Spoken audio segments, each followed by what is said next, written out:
listening to the Holy Bible 1-Year Challenge with Master Storyteller Michael Wood, featuring the easy-to-read version and used by permission from Bible League International.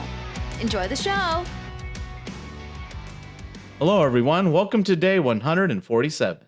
We are continuing in the book of 1 Samuel, and Saul is still king over Israel, but his jealousy for David, who is now a young man, has grown. In fact, he wants to kill him, but David has many allies, including Saul's own son, Jonathan. And so truly David has surrounded himself with allies as he tries to outwit and outsmart the king. There comes a point when Saul makes a promise before God not to kill David, but people question if that is a promise he can actually keep. And we are also continuing in the book of John. And you may have heard the Lord's Prayer, the one that starts with, Our Father who art in heaven. And many people think that's really one of the only written prayers we have in the Gospels. But you will find in the book of John, chapter 17, we get a very lengthy prayer. You really see Jesus pouring his heart out to the Father. So pay attention carefully to his prayer, because when he's finished, the arrest and execution of Jesus will begin. If you enjoy the show, visit me at patreon.com/storymaster. You'll find the link in the description box below. By contributing as little as $1 per month, you will enable me to continue this ministry, and you'll get cool rewards too. Together, we're going to get through the Bible in 1 year. Let's get started.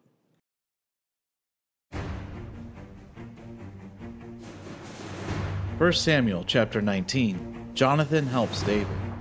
Saul told his officers and his son Jonathan to kill David. But Jonathan liked David very much, so he warned him. Be careful! Saul is looking for a chance to kill you. In the morning, go into the field and hide. I will go out into that field and stand with my father. I will talk to him about you, and I will tell you what I learned. Jonathan talked to his father Saul. Jonathan said good things about David. He said, You are the king. David is your servant. David hasn't done anything wrong to you, so don't do anything wrong to him. He has always been good to you. He risked his life when he killed the Philistine. The Lord won a great victory for all Israel. You saw it, and you were happy. Why do you want to hurt David? He's innocent. There's no reason to kill him. Saul listened to Jonathan and made a promise. He said, As surely as the Lord lives, David won't be put to death. So Jonathan called David and told him everything that was said. Then Jonathan brought David to Saul, and David served Saul as before. Once again, there was war with the Philistines, and David went out to fight. He defeated them badly, so they ran away. Later in Saul's house, David was playing the harp.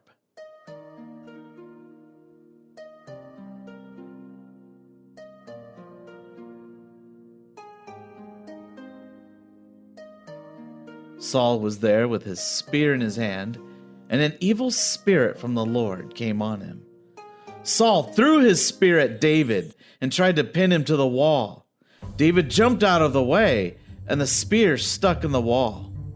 That night, David ran away. Saul sent men to watch David's house. They stayed there all night. They were waiting to kill David in the morning. But David's wife Michal warned him. She said, You must run away tonight and save your life. If you don't, you will be killed tomorrow. Then Michal let David down out of a window, and he escaped and ran away. Michal took the household god, put clothes on it, and put goat hair on its head. Then she put the statue in the bed. Saul sent messengers to take David prisoner, but Michal said, David is sick. The men went and told Saul, but he sent the messengers back to see David. Saul told these men, Bring David to me. Bring him lying on his bed if he must, even if it kills him. The messengers went to David's house.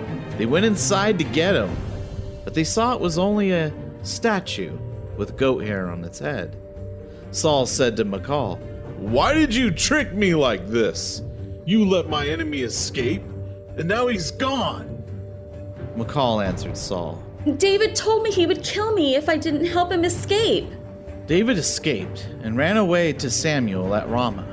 He told Samuel everything that Saul had done to him.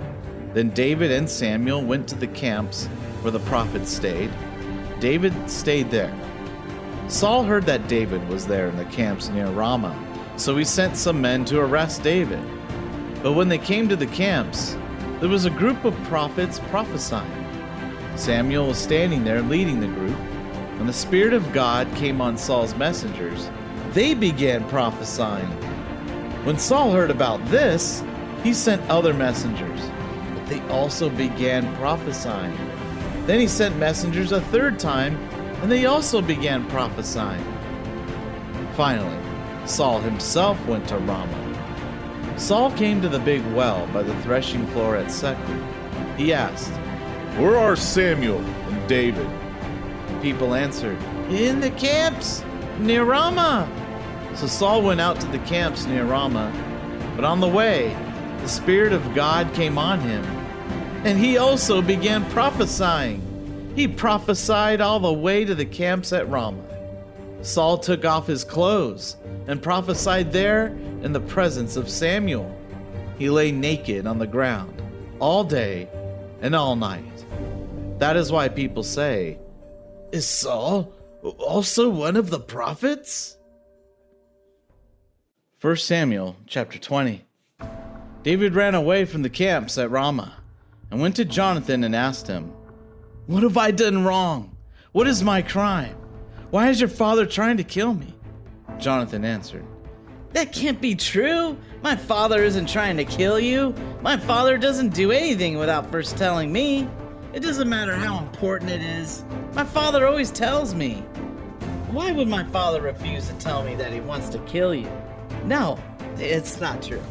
But David answered, Your father knows very well that I am your friend. Your father said to himself, Jonathan must not know about it. If he knows, he will tell David. But as surely as you and the Lord are alive, I am very close to death. Jonathan said to David, I'll do anything you want me to do. Then David said, Look, tomorrow is the new moon celebration. I'm supposed to eat with the king, but let me hide in the field until the evening. If your father asks where I am, tell him David went to go home to Bethlehem. His family is having its own feast for this monthly sacrifice. David asked me to let him go down to Bethlehem and join his family. If your father says fine, then I'm safe. But if your father says fine, if your father becomes angry, you will know that he wants to hurt me. Jonathan, be kind to me. I am your servant. You have made an agreement with me before the Lord. If I am guilty, you may kill me yourself, but don't take me to your father.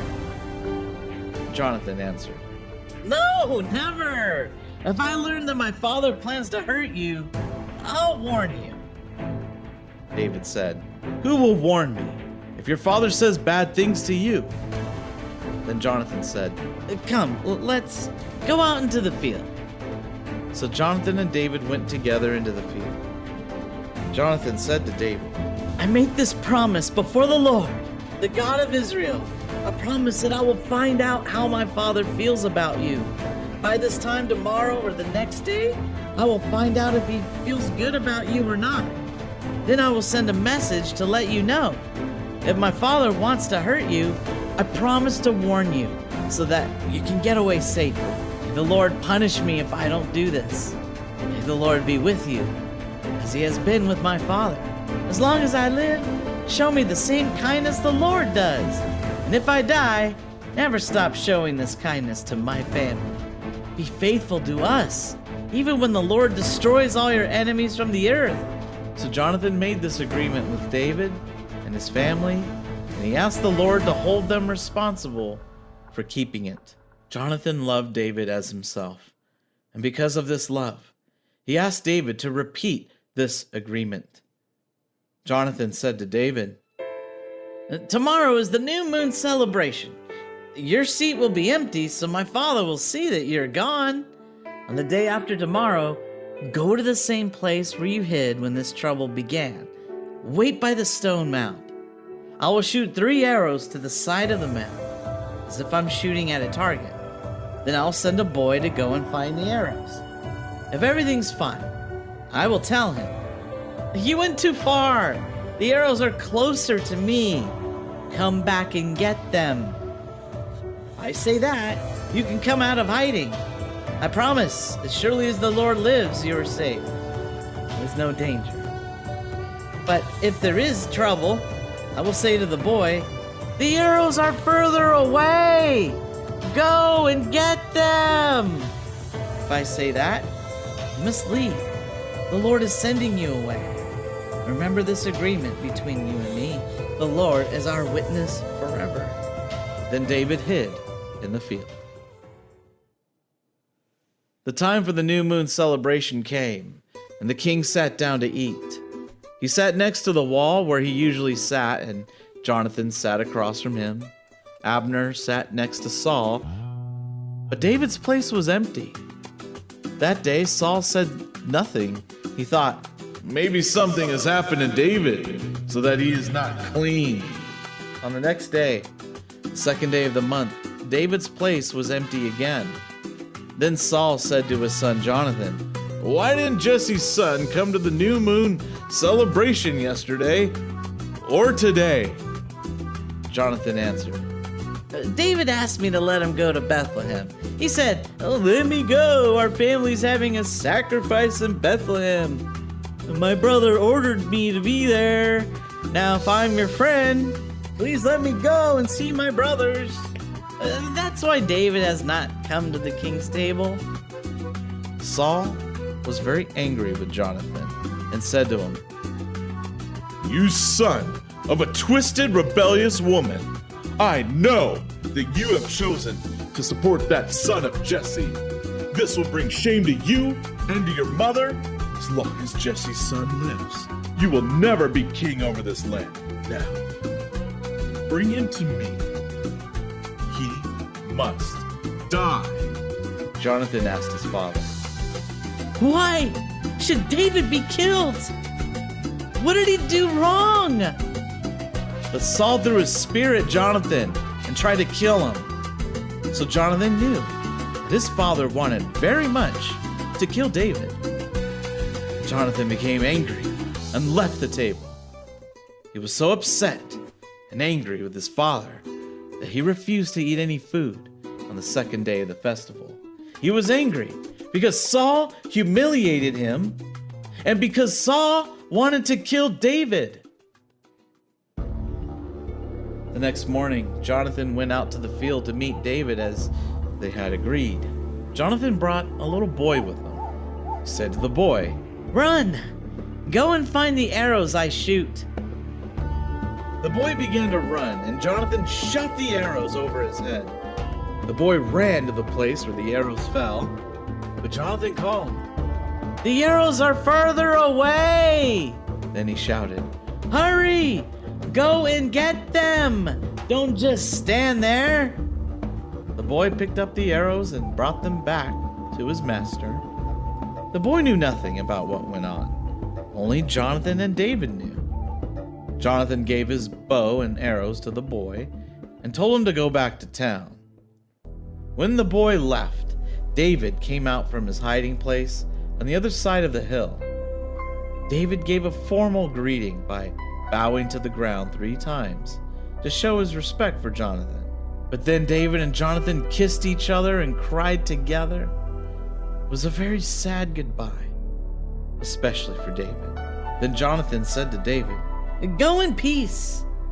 We have taken an oath in the Lord's name to be friends forever. We have asked the Lord to be a witness between us and our descendants forever. John 17, verses 6 through 26. Jesus is praying. You gave me some followers from the people of this world, and I have shown them what you are like. They already belong to you, but then you gave them to me, and they have obeyed your teaching. Now they know that everything I have came from you. I told them the words you gave me, and they accepted them. They knew that I came from you, and they believe you sent me. I pray for them now. I am not praying for the people in the world, for I'm praying for these followers you gave me, because they are yours.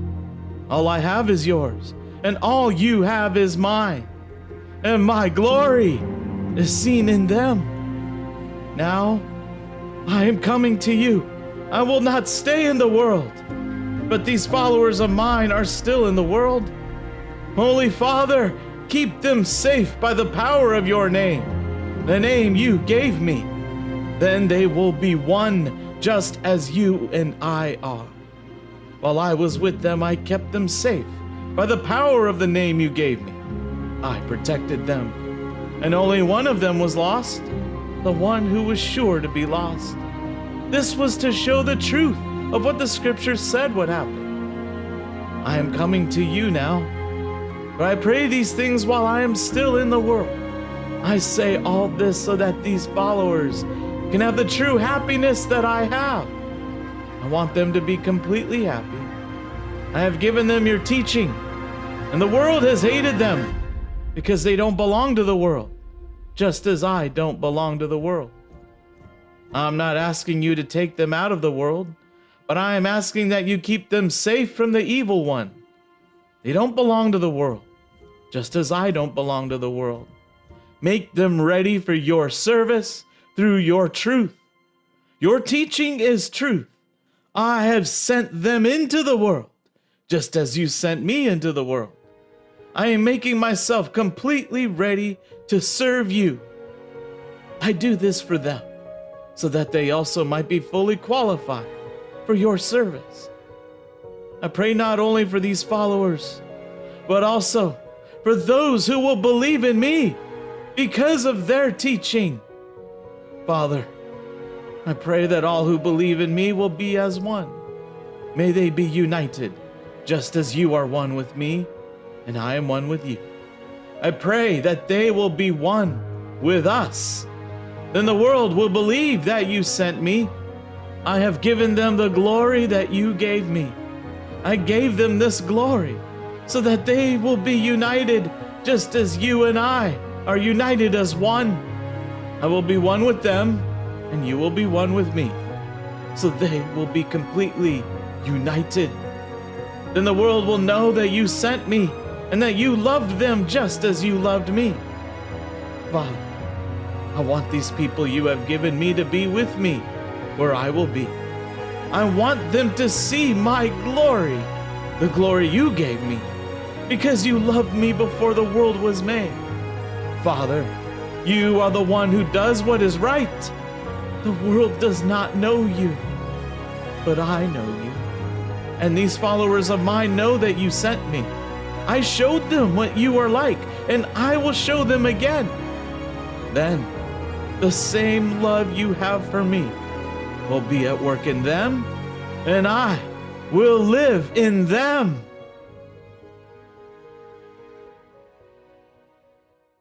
Psalms chapter 68, verses 7 through 14. God, you led your people out of Egypt. You marched across the desert. Salah. The ground shook and rain poured from the sky when God, the God of Israel, came to Sinai. God, you sent the rain to make a tired old land strong again. Your people settled there, and you provided good things for the poor. The Lord gave the command, and many people went to tell the good news. The powerful kings and their armies ran away. At home, the women divide the things brought from the battle. Those who stayed at home will share in the wealth. Doves with wings covered in silver and feathers sparkling with gold. God all-powerful scattered the kings like snow falling on Mount Zion. Thank you, everyone. That was day 147. Join us for day 148. We're continuing in the book of 1 Samuel. David goes to see Ahimelech the priest, and then he eventually runs away from Saul, and he goes to King Achish of Gath. But he's afraid of King Achish, so he pretends to be crazy. And in the book of John, after praying for his followers, Jesus is arrested and is then questioned by the Jewish leaders and the high priest. We hope you enjoyed today's verses. Be sure to leave us a positive review and to share this podcast with your friends and family. Please join us for the next episode as we experience the Bible in 1 year.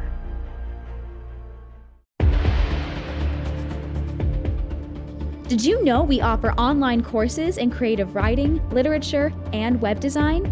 Visit us at storymaster.online to learn more.